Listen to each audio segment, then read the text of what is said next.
Good afternoon, everyone, and welcome to Shoals Marine Laboratory's Rock Talk seminar. Today, we're having a little brown bag style seminar, so I hope everyone's got a drink, maybe a snack or some lunch, and they can join us for today's seminar. I'm Dr. David Buck, the Associate Director of the lab. For those of you that do not know SML, we are the largest and oldest undergraduate-focused marine lab in the country. We're jointly operated by the University of New Hampshire and Cornell University. The lab is located in the southern part of the Gulf of Maine within the Isles of Shoals, a series of islands approximately 10 miles offshore of Portsmouth, New Hampshire. So the Rock Talk series, which will be running through the remainder of this fall semester, provides an opportunity for SML, our students, faculty, researchers, and our wider community to come together for a seminar-style lecture on current and emerging issues in marine science. Our format for this afternoon's seminar is a 45-minute talk, followed by 15 minutes of question and answer. If you'd like to ask a question, please use the little Q&A box at the bottom of your Zoom screen. Also, if you have any technical issues during the course of the talk, please let us know also via that Q&A box. Either myself or another Shoals staff member will be monitoring it. At the end of today's talk, I will help facilitate a Q&A period. So I'll read your questions and the speaker will answer them. So for today's seminar, we're very fortunate to have Dr. Mike Sigler with us. Dr. Sigler is a longtime member of the Shoals community, having first come to Appledore in 1978 as a student in field marine science. After finishing his undergraduate degree in animal science at Cornell, he returned to the lab both as a cook, which I'm eager to hear some stories about that at some other point, and then also as a TA in field marine science. He then returned to Cornell for his, after his, he then finished his master's degree actually at Cornell, also in veterinary science. After that, he kind of headed to the other coast and went to Alaska, where he worked as a fishery research biologist at NOAA's Fisheries Science Center. He returned briefly to the lower 48 to do his PhD at the University of Washington, so not too far into the lower 48, but at UW, in fisheries science, but promptly returned back to Alaska in the Fisheries Science Center. During his career in Alaska, Dr. Sigler was the lead scientist on the sablefish stock assessment in the Gulf of Alaska for more than a dozen years, and also participated in or served as a reviewer on literally dozens and dozens of other stock assessment reports, ranging from groundfish in the Gulf of Alaska to American lobster here in the Northwest Atlantic. His work at the Alaska Fisheries Science Center was recognized by NOAA, receiving the Commerce Department's gold medal for his work as program lead for the Bering Sea project, which I believe will be a portion of the topic of today's talk. That Bering Sea project was a multi-year interdisciplinary project which provided substantial understanding on the effects of loss of sea ice on plankton, fisheries, seabirds, and marine mammals in the Bering Sea.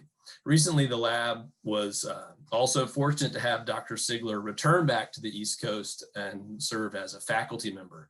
He was the lead faculty in the summer of 2019 of our Integrated Ecosystem Research and Management course. Prior to COVID-19, he was slated to return as faculty for that same course again in 2020, but as the situation would have it, we were unable to run the course. However, SML students would not be deterred from a chance to learn from and learn with Dr. Sigler. A group of 4 very motivated, industrious, and committed students actually reached out to Mike on their own accord for guidance on summer research activities. And from these initial conversations, Mike, along with 2 other Shoals scientists, Dr. Liz Craig and Dr. Kyla Bennis, were able to organize and run a virtual summer undergraduate research program, which was a really wonderful thing for the lab this summer and our students, of course. It was during this summer that I was really very fortunate to witness firsthand Mike's commitment to inquiry and hypothesis testing. He's got a phenomenal capacity for statistics and also a really unique capacity for mentoring young scientists. We're really appreciative of Mike's commitment to that. So needless to say, we were very fortunate to have Mike as part of the SML community, and I hope you will join me in welcoming him to today's seminar. So Mike, the virtual floor is yours.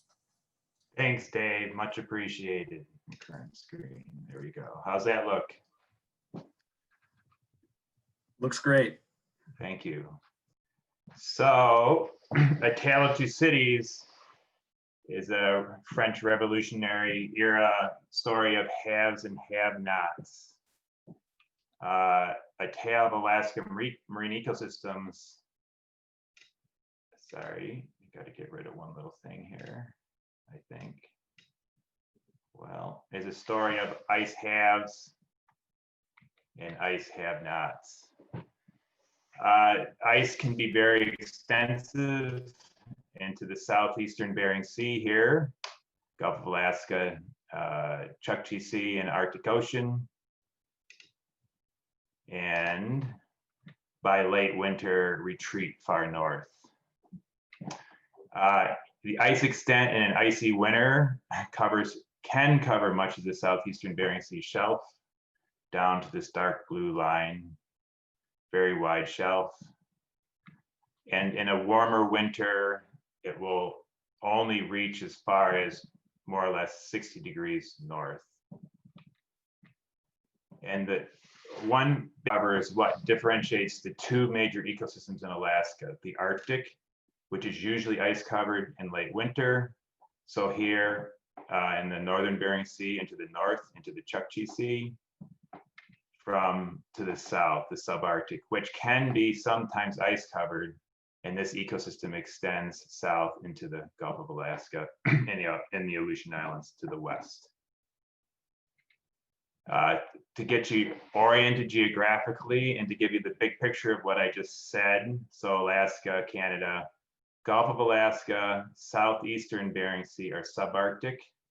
Here's that boundary, the 60-degree line, more or less.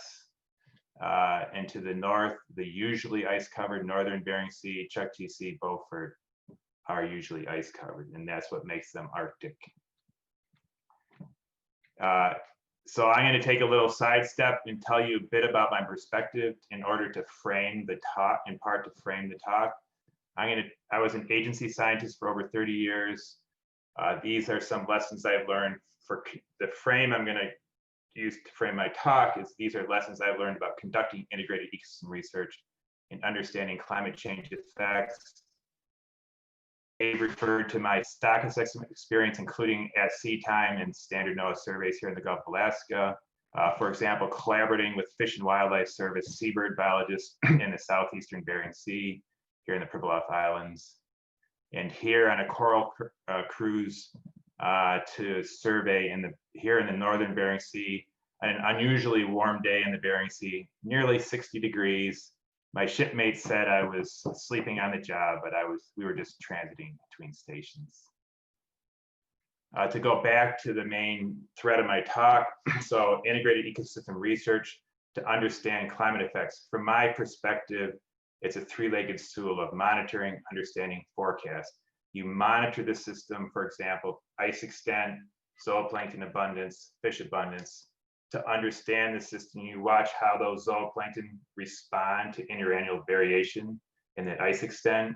You add in directed field work, you add in lab studies, modeling studies, again, to understand how does the ecosystem respond to climate effects. You can then use this understanding to forecast and both understand what's happening, but also forecast in the future those climate effects. So that's to frame the lens that I look through, and you can think about that as I go through the rest of my talk.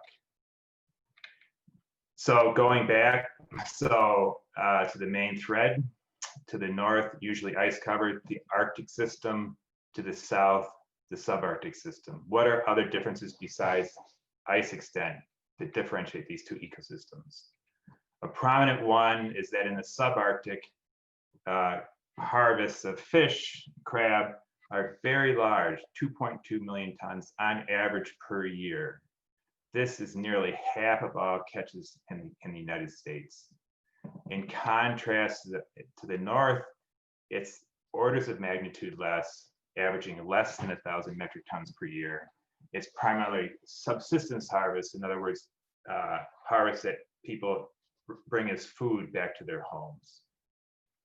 These differences in the fisheries reflect differences in the fish abundance. Stevenson and Loth reported on NOAA standard surveys in the Bering Sea. There's many fish, high densities of fish in the southeastern Bering Sea. Yet to the north, the densities are much less. So the differences in harvest reflect differences in fish abundance.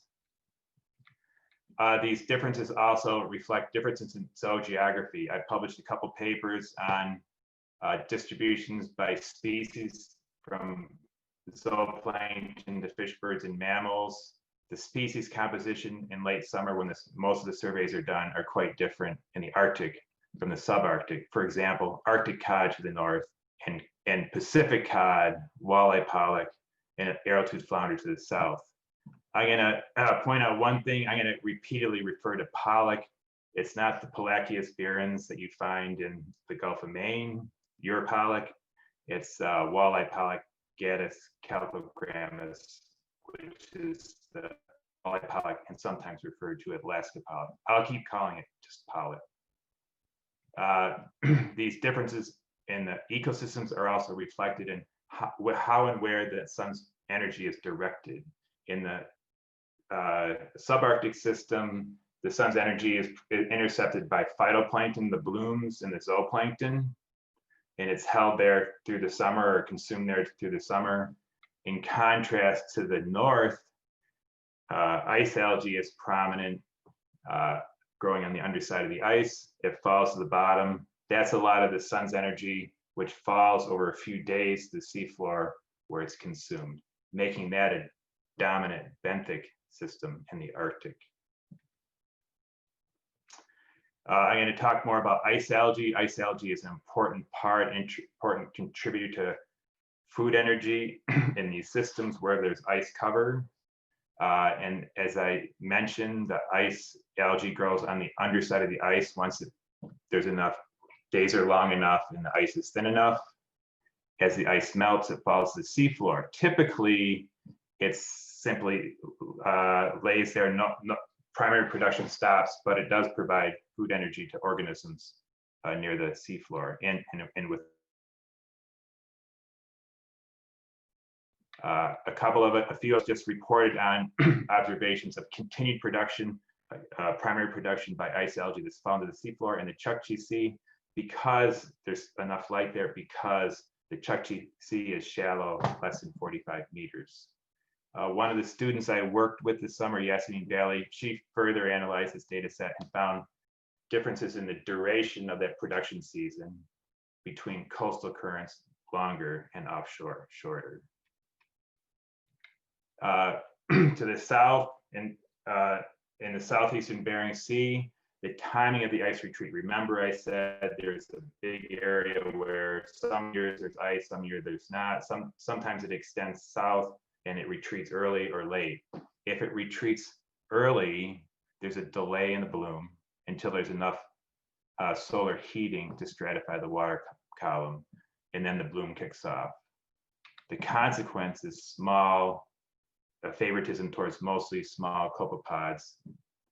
They dominate during the summer. In contrast, in a late ice retreat year in the southeastern Bering Sea, then you have an ice-associated bloom because there's enough daylight, it's late enough for the bloom to kick off, and there's also some stratification due to fresh water from the ice melting nearby. It's then leads to an effect of large copepods being favored. It's important to point out and to remember this is an ice edge effect. So this nice big juicy zooplankton occur as a consequence of a later bloom and they affiliated with the ice edge. My co-teacher, Yvette Sidden, was the first to point out how this can be spatially important in publishing a paper in 2013, where the matching, this ice edge effect that I just showed, also matches up with juvenile pollock, because their parents spawned in those locations. Everything spatially matches. These are good conditions. In contrast, if you have an early ice retreat or the ice just didn't go as far south, you still have this ice edge effect of a bloom and the large copepods, but they're spatially mismatched with the juvenile pollock that depend on them. And then they don't do as well. And part of the reason it's important is this pollock fishery is the largest fishery by volume in the US, averaging 1.2, 1.3 million metric tons harvest per year. And as I repeat the point, Yvette's finding was that then this spatial match leads to good juvenile pollock survivorship and population increases.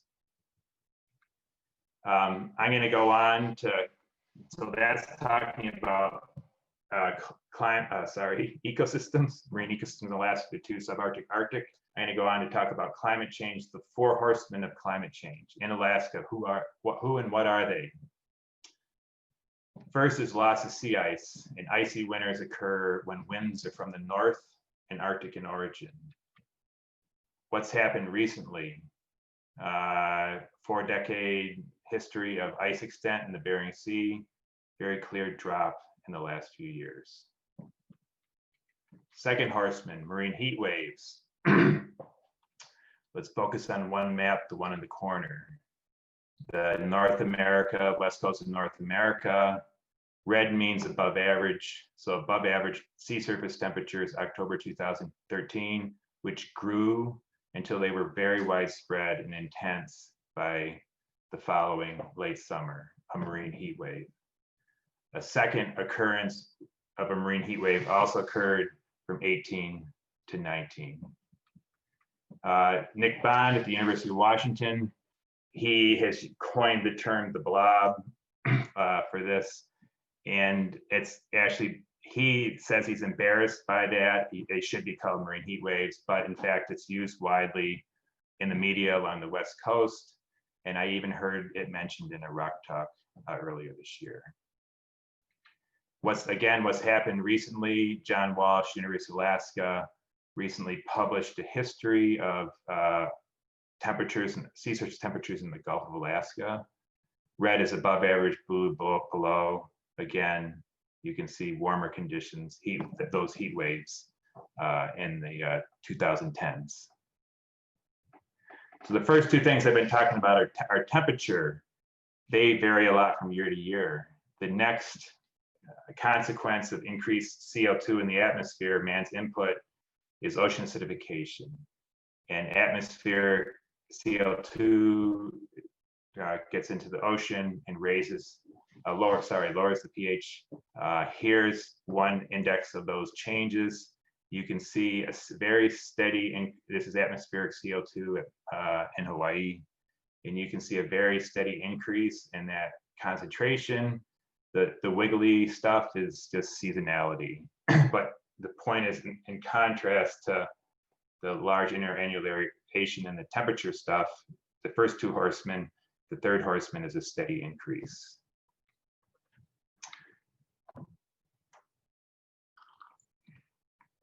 The other thing about it is that if you think about where are conditions corrosive to calcium carbonate, that's the biological manifestation of ocean acidification.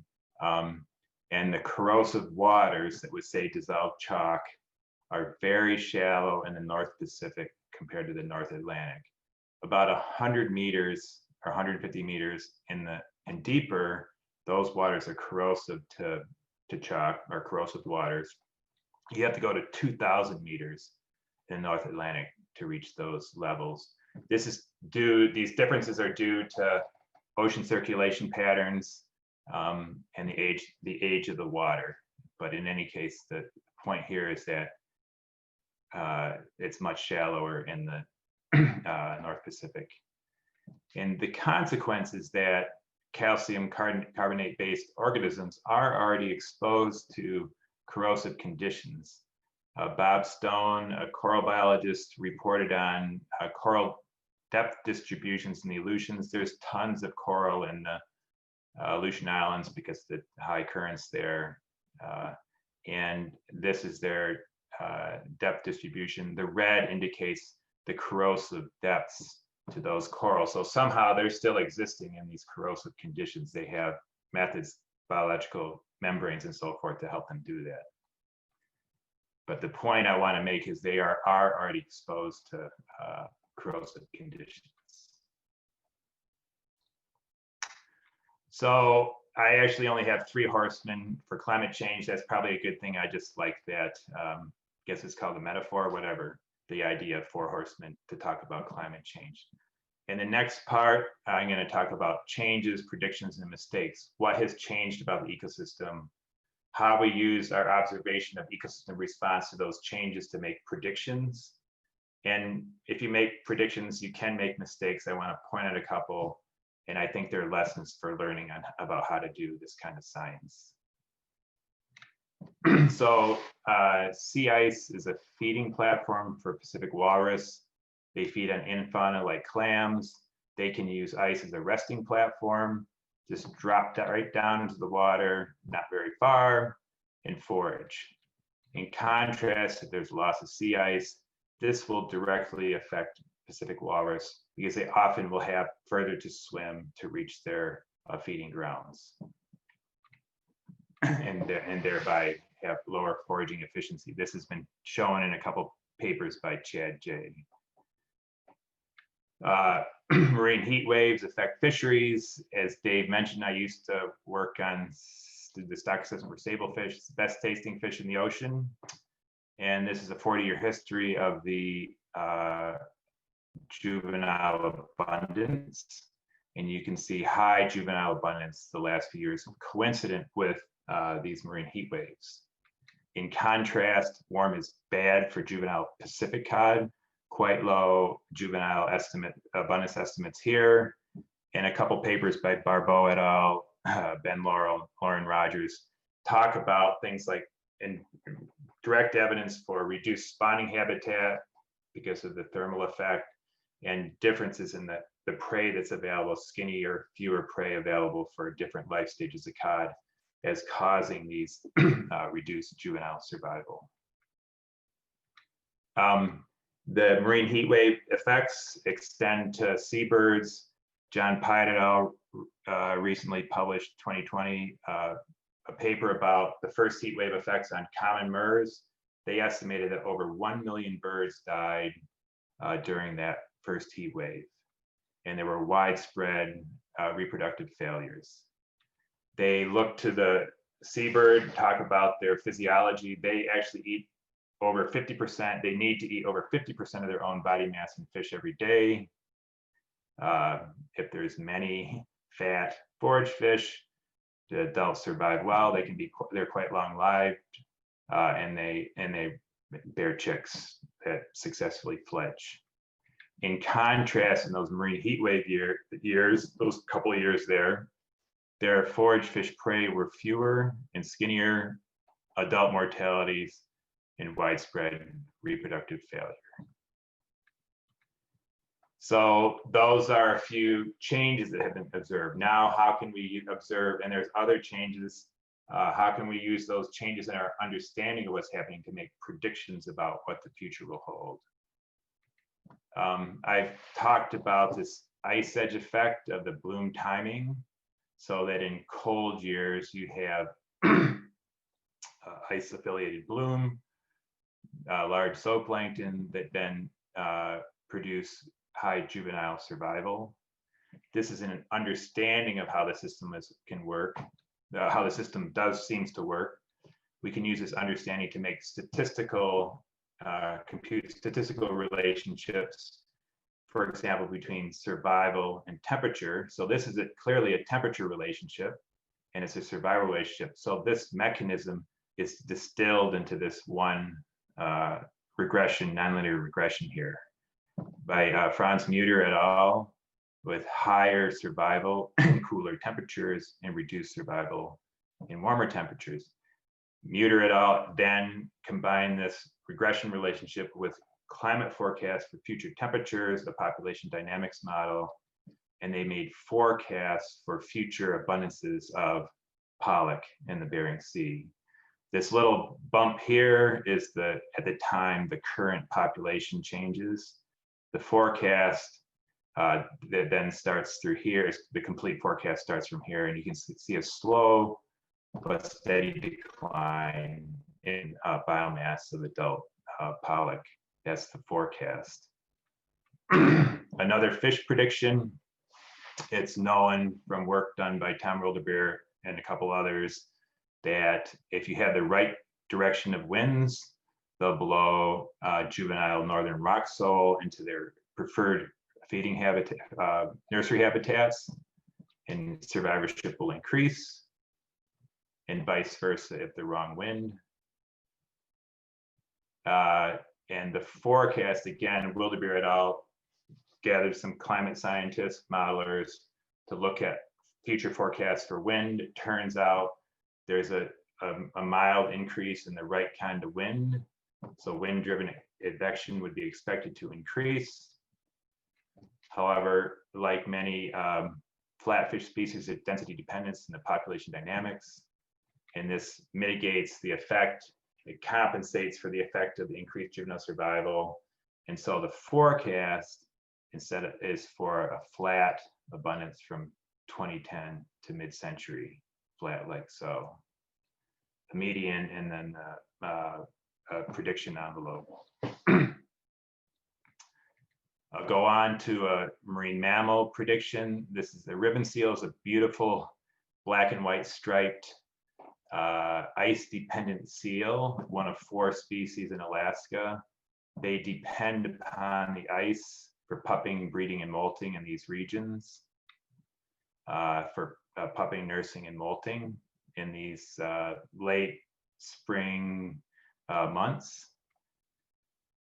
And as part of a Endangered Species Act evaluation, Peter Bovang et al., again, a marine mammal biologist combined with some climate scientists, ice modelers, to look at if sea ice is lost, what will the forecasts tell us about how ribbon seals might do in the future? The ice modeler said, here, for example, is the ice extent and frequency. For example, in 2010, it's forecast to reduce by steadily by 2050 on average. Bovang et al. Then used qualitative inference. They didn't have enough information to make quantitative predictions like were done for the fish predictions, but they made qualitative inference that ribbon seals are in a relatively high, healthy population now, that the reduced ice will lead to decreased abundance somewhat, but not enough to threaten or endanger the population. The last prediction I want to talk about is for red king crab. So a organism that has calcium carbonate in its exoskeleton, and it's susceptible to ocean acidification effects. So I did say before that many marine organisms in the North Pacific are already exposed to corrosive conditions. Red king crab, primarily up on the Bering Sea shelf, which has been little exposed in the past to corrosive conditions. However, there's information, evidence by people like Jessica Cross and others that there is some intrusion and of corrosive conditions onto the shelf where the red king crab are found. So a lab study was done by Bob Foy and others, and they looked at what happens to juvenile red king crab in the lab under reduced pH conditions, found a reduction in juvenile survival. Again, they combined with some population dynamicists and climate modelers to forecast what's going to happen to red king crab. And again, this is the current, at the time, the current population, the wiggly line. You get into the forecast, it's the yield, so the catch, but it mostly corresponds to the biomass. And they actually, unfortunately, forecast catches to falling to near zero by the end of the century. How reliable that is past mid-century, I don't know, but certainly there's likely an effect for reduced catches in the population from that fishery. So one question, you know, a lot of times people look to ecosystem-based management or fisheries management to have positive effects on populations, the whole system, the seabirds, the fish, the mammals. Well, Kirsten Holtzman asked the question, can this have a positive effect against climate change effects?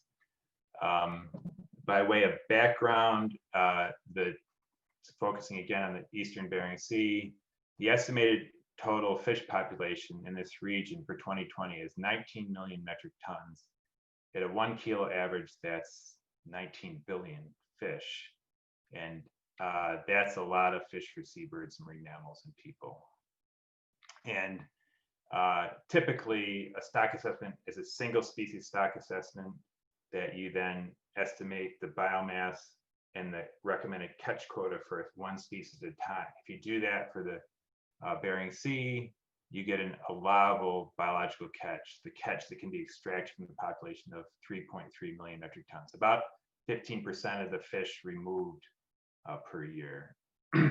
However, the Eastern Bering Sea for a long time, over 3 decades, has had a catch cap. But the idea of the cap is that you should not go to the max. You should think about the system as a whole. So let's have a catch. And there was some ecosystem modeling done long ago by Ty Levastu to try to estimate this. And he came up with this catch cap of 2 million metric tons to try to preserve ecosystem function. And by the way, it leaves more prey for seabirds and marine mammals. So it's reducing the total harvest rate from about 15% to about 10% in that 1 year, 2020. So Kirsten and Holtzman and a group of modelers looked at what could be the effect of the cap on this ecosystem, the Southeastern Bering Sea ecosystem. Can we preserve something? Does it mitigate against the effects of climate change? Again, a climate model, an ocean model, a multi-species fish model that Kirsten has produced, socioeconomic model. They collaborate with ocean economists like Alan Haney. And then they had a switch. So we can see what happens in our model system with a cap and with no cap. So 2 million metric ton cap or 3.3 million metric tons removals. Can this mitigate against the effects of climate change? And what they found, this is one example, but they looked at the risk of different declines in the catch at different future intervals. The example I use is for the interval 2025 to 2050. The risk of a fairly small decline is about 65% with no cap and 32% with a cap. So there's quite a big difference, a reduction in the risk to the population of catch declines and population declines with the cap in place. So that is a beneficial effect of this ecosystem-based fisheries management in the face of climate change. So what about mistakes? We missed the target. I'm going to give you 2, and they're both, I think, part of this scientific method, and they're also part about how we do science and how you should do science. So I've shown this cartoon a couple times before. It was first produced by George Hunt and a group with him who published a paper in 2002. They wanted, and George is a very well-respected seabird ecologist and a marine ecologist in the North Pacific. And they wanted to understand what's the effect of ice extent variation. And this at the time was well known, this effect of a delayed bloom with the early ice retreat. And they used what were probably 10 or 15 years of ecosystem information to hypothesize this would favor zooplankton. They didn't think about the size of the zooplankton. They just thought warmer conditions would, based on scientific evidence, would favor zooplankton and thereby favor fish production. And I'm going to make the argument here that learning occurs through hypotheses like the one that Hunt et al. Produced. A large project, the Bering Sea project, with about 100 PIs, tackled this hypothesis among others, tried to study this system. And the question really was, what are the climate effects on the ecosystem, and a very large integrated ecosystem research program. And one of the hypotheses, I was the senior author of the study plan, and one of the, I would argue, one of the most important hypotheses was based on Hunt et al.'s hypothesis that later blooms will increase production and increase abundance of piscivorous fish like pollock. Well, as it turns out, the finding was that warming is bad. So we did all this work, the 100 PIs, 25,000 person days that sea are in the field and so forth, and found, in fact, it was contradicted. And it was for a couple of reasons. So much more detail of directed field study, lab studies, modeling studies towards this question and others, and found that it's not just spring that matters. So what happens here isn't the whole story, that these large zooplankton are eventually the right-sized prey for young pollock as they grow, so that they enter winter fat and happy and make it through winter. And also, in particular, Ken Coyle pointed this out in the paper, that the size of the zooplankton does matter. And he explained other things like the little zooplankton burning up in the winter because they just don't have enough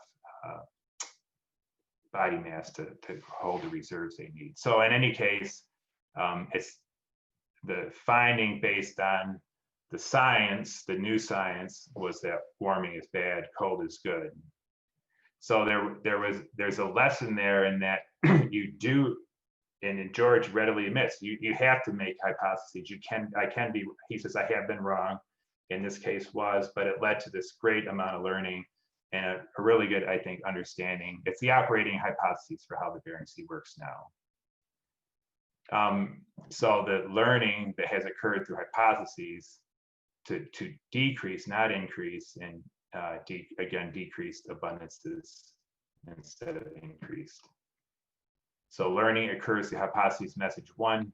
Message two, in this kind of climate ecosystem science, if you're going to predict stuff, each year is a data point. And what I mean by that is that, for example, here's a history of a mooring of the ice cover way in the southeastern Bering Sea from 1994 to 2010.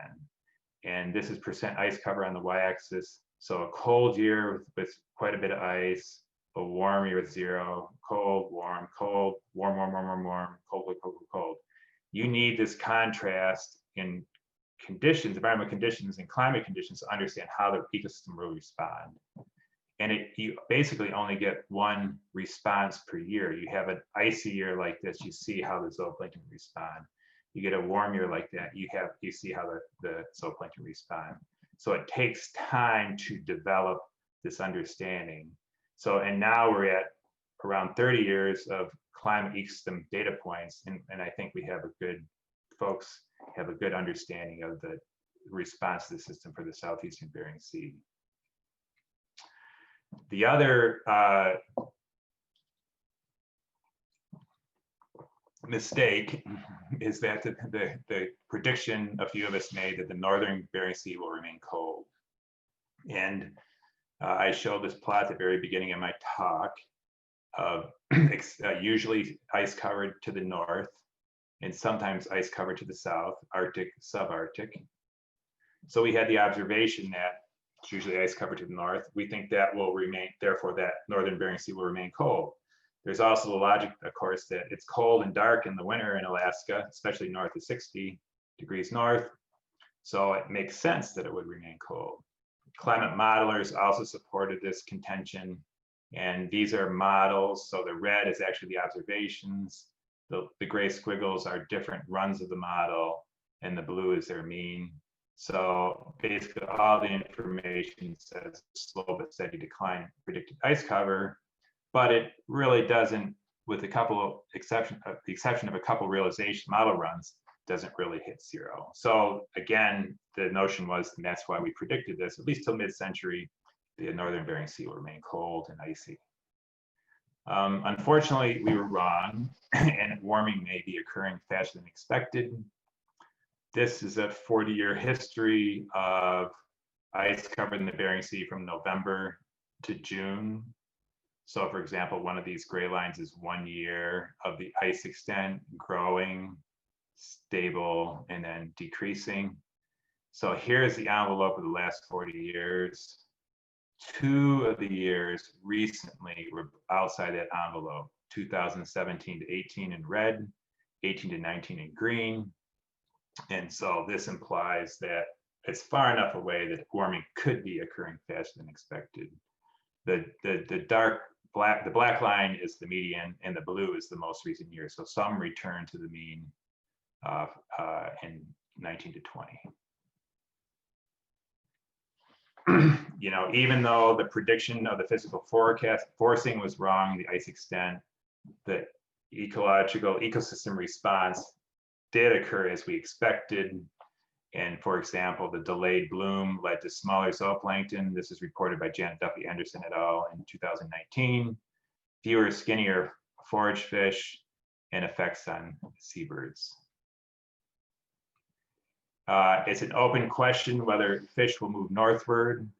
This is a cartoon I showed earlier from Yvette Siddon's paper. And so remember, if everything is spatially matched, that's good for example, for juvenile pollock and their population size. But if there's retreat to the north, then there's a spatial mismatch. But remember that this ice edge effect still occurs, that large zooplankton, copepods, are still found at this ice edge. So the problem is that the fish, they spawn typically down in these areas, are too far south to match. Will this change? Will they move northward and then therefore keep their populations up? There is some evidence of northward movement. 2019 publication by Stevenson and Louth. 2010, the pollock were on the outer shelf, and in 2017, a somewhat below average, a warmer year than average, they were found, adult pollock were found to the north. These are summer distributions. There's a question whether they returned south as the ice retreated. The other way we can think about these predictions and these forecasts, like I said, it's an open question, but we can think about physiological capacity of the different, for example, cod species. I love this paper by Ben Laurel et al. It compared temperature-dependent growth in 4 different species, cod species, simultaneously. So it's talking about Arctic cod, which are typically to the north, pollock to the south, and comparing them basically on the same sheet of paper in the same lab, doing it all at once. And you can see that these temperature-dependent growth reflects, you know, cold-loving species found to the north, a warmer-loving species found to the south, but it can inform predictions as we make them on whether these fish will follow the warming, the ice edge to the north and help inform those predictions. The last part is to talk about monitoring. So I had originally said this, you know, the frame of my talk is going to be about monitoring, understanding, and forecasting. You need to monitor to understand these climate effects. And monitoring, which used to mostly occur to the south of the 60-degree line, is moving to the north to try to accommodate and understand these changes. Here, temperature, broadening of the monitoring, as well as for zooplankton, fish, and seabirds. So the necessary monitoring to learn to understand about this changing system is in place and will help us to understand how climate is affecting these important ecosystems. So the take homes I want for you to bring with you: first, ice is king. So in these ice covered areas, seasonal ice covered areas, whether it's intermittent from year to year or usual, ice is a dominant forcing factor that affects these systems and dictates a lot of where the sun's energy goes. warming is occurring, possibly faster than expected, and that there are broad ecosystem effects of both warm years, cold years, warm years, cold years, but also in general warming in the system. And the last thing I want to point out, I taught last year with the other three people here, Yvette Sidden, Chris Sidden, Jen Seavey, Integrated Ecosystem Research and Management. A substantial part of the results presented here were conducted during integrated ecosystem research programs applied to fisheries management and to conservation of marine mammal and seabirds. You want to learn more, come take our class next summer. Thank you. That's it. Mike, thanks very much for that talk. You know, as you said at the very end, for those of us that don't have the perspective that you have from Alaska, a lot of what you said echoes very much what we're learning about here in the Gulf of Maine. So thanks for that perspective. So anyone that has a question, please do so and ask it in the Q&A box down below. I've got a question or a comment here from Dennis Chasteen. He asks, in addition to king crab, ocean acidification should also negatively affect copepods. Is there any evidence for that? I think his supposition is right. There's generally similar exoskeletons. I personally don't know of specific research on that. I do know that I can recall right now, I do know that the Northwest Fisheries Science Center has been doing work in that area. And I would, Shalin Bush, for example, and I would look to that, for example, as information to come to that question. Okay, sure. And there's obviously cascading effects of declining or any kind of impact to the community on those larger marine mammals that you were discussing, whether it's Gulf of Maine or Gulf of Alaska. One thing that I was wondering about, and you sort of alluded to it there at the end of your talk, but and it relates to Yvette Sidden's paper, where she was seeing that sort of disconnect between the spatial abundance of the young year pollock and where the plankton were blooming. Is that a product of, and I admittedly haven't read her paper, but is that a product of just extreme interannual variability? Do you think they're normally synchronized under sort of a normal, not such chaotic climatic situation? And if so, as climate warms and we maybe get to some new normal, do you think that they will recalibrate with the young pollock syncing up spatially with the larger, fatter copepods? Right. So there's two parts to it. So how are the large copepods going to do well and follow the ice? And Janet Duffy Anderson has reported on that, and they do maybe typically show up even if the ice is far to the north, and they'll kind of they seem to match it regardless of where it's at. So I think the presumption is that those large copepods there's some base population present everywhere, but there is certainly an active question. So they seem to be present enough. They're not mobile enough, but present enough to follow the ice edge and be there.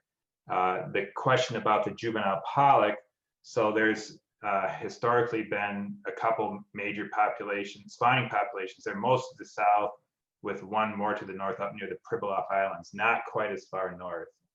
And that, I think, understanding needs to be worked on. Unfortunately, pollock are not easily tagged, so it's hard to follow where they go. They don't do very well. But there have been observations, as I said, showing, and the ontogeny of their lives are to spawn to the south as they grow, to move north into Russian waters often, and then come back south. So at least they have the potential to be up there and, you know, maybe respond to the ice edge and shift south as the ice forms again. and thereby being up near the ice. So there is that potential. And last, as I said, there was that evidence from Stevenson and Loft that adult pollock have been found up there in the north in the summer, and they may or may not move to the south as the ice forms again. So I think there's the potential there for the juvenile pollock to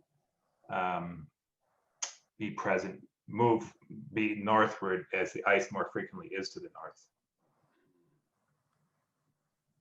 Yeah, thanks. I have a question here from Ben Laurel. He says, Mike, do you think the physics or the biology is limiting our forecasting ability for ecosystem change in the North Bering Sea? Well, Phyllis Stabenow, who I often work with, and Ben knows Phyllis, she told me yesterday when we were meeting with the SME again, that the physics is king, that the physics are in charge. So, but it's not just ice. I'll respond to Phyllis. Physics is easy compared to biology. It's easier to predict the physics. You know, there's fewer steps, and also the biology, I would argue, is more nonlinear. The responses between the different organisms, they multiply, and they make the system more complicated. So I think that understanding of the biology will make it harder. I gotta say though, I mean, I would say that as a generality. I have to say though, I did point out near the end of my talk that our physics was wrong about the northern Bering Sea ice extent, but the understanding of the ecosystem response seems to still be right. It still fits the paradigm that Hunt et al. Published in 2011. So yeah, interesting question. Yeah, sorry I interrupted you, but it's not only ice that's king then maybe, huh? Yeah. King as well. And I think though too, I never pointed it out, and I tried to include more about the Gulf of Alaska in my talk, in part because it is like the Gulf of Maine. It's a more complex system. The ice being a dominant factor, I think it makes predictions simpler in the Bering Sea than in the Gulf of Alaska, which, you know, has temperature, winds, more things. It just doesn't get dominated by ice as in other systems, which makes prediction, I think, Gulf of Alaska, Gulf of Maine more difficult. There's a question from Chantel Swierick. I hope I'm pronouncing your last name correctly. What effects have you seen in cetaceans? Well, they have found that some things that I know of are that some of the species that are known to be only present in the subarctic are now being found in the Arctic. I might get my species list wrong, but I think humpback whales have been found farther north. I think I remember killer whales being found farther north. So some of these species that are normally not that far north are going there. And it might affect things like bowhead whales. They're specialized. They have a ridge on the top of their head to break through the ice. And that's their way into the ice-covered waters. I assume, I mean, typically ecology says that, you know, you have a specialization for that and you can't make it in the open water. So if humpback whales can start to make it up there, that may compete with them for food, or fin whales for food. Fin whales or killer whales might attack bowhead whales' calves or whatnot. You can juggle the ecosystem in that way because there's loss of sea ice and have, you know, secondary complicated biological effects occurring.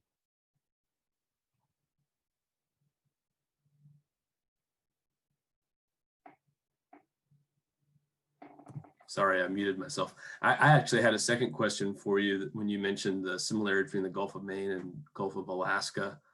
You know, you presented some data like on rock sole.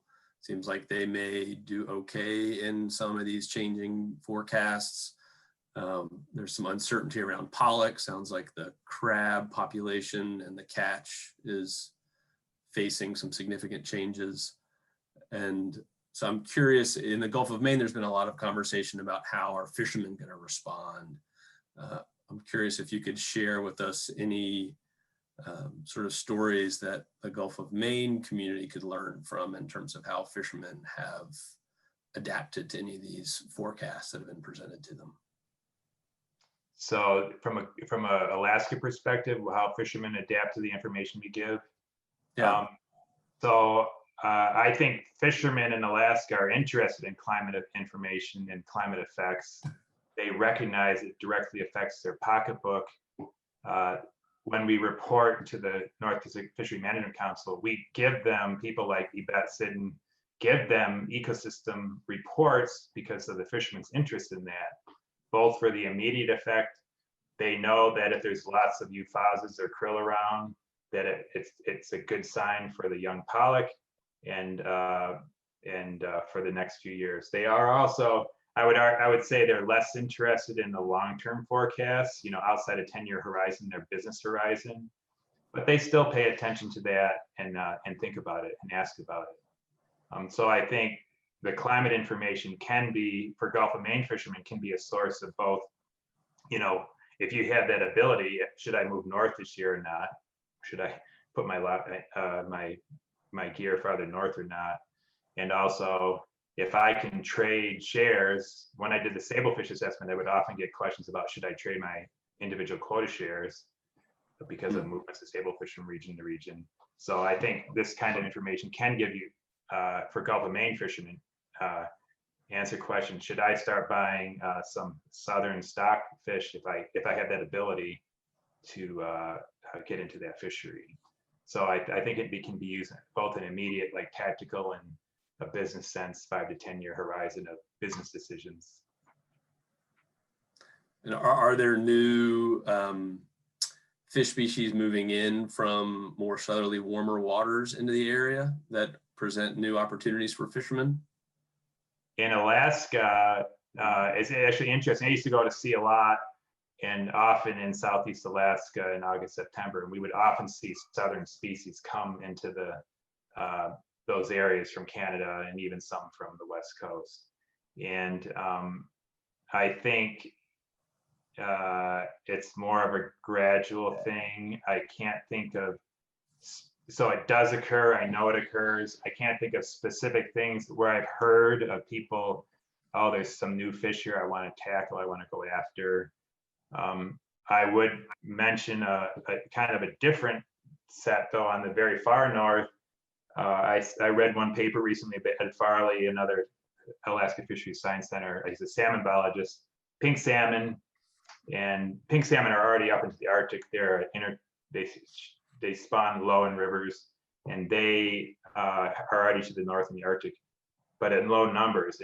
And Farley's paper suggested that their abundances are increasing. They're commercially important fish, so potentially fishermen could move north, expand into new areas, new habitats for pink salmon in Alaska, for example. Sure. I wanted to, thanks for that answer, Mike. I wanted to remind everyone that you could pose questions in the Q&A box. So please do so if you have a question for Mike. Your mention of like potentially moving fishermen north, that probably has significant socioeconomic impacts as well, I imagine, on port cities and how coastal communities adapt. Yeah, I mean, it all depends upon the system and of management. If you, I felt that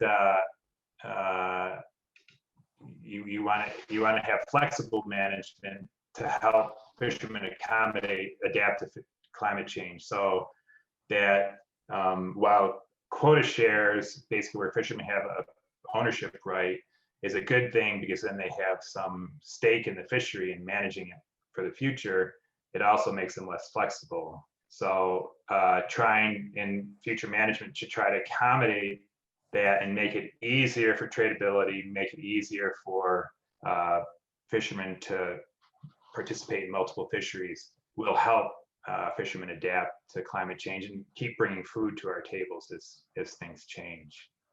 Sure. Well, we're at the 1 o'clock hour. If there aren't any other questions, oh, here's a question from Kevin McGann.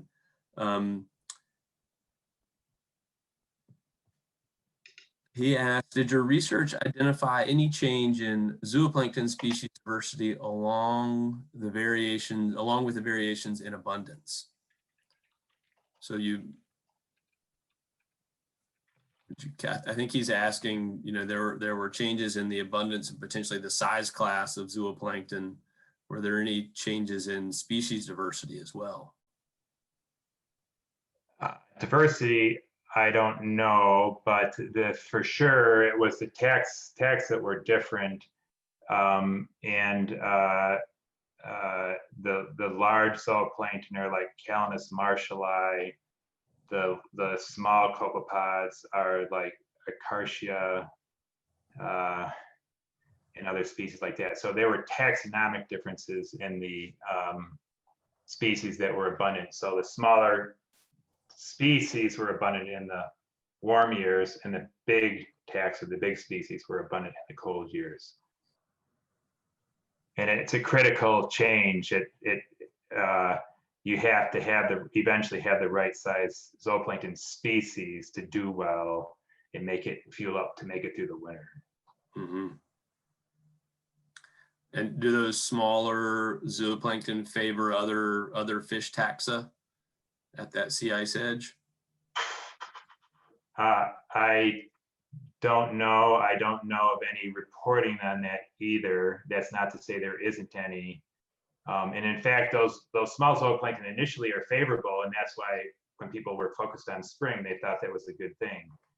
But eventually they're the wrong size. But to answer your question directly, I don't know which species they favor. Somebody has to take advantage of that. I just don't know, and I don't know of any reports on that.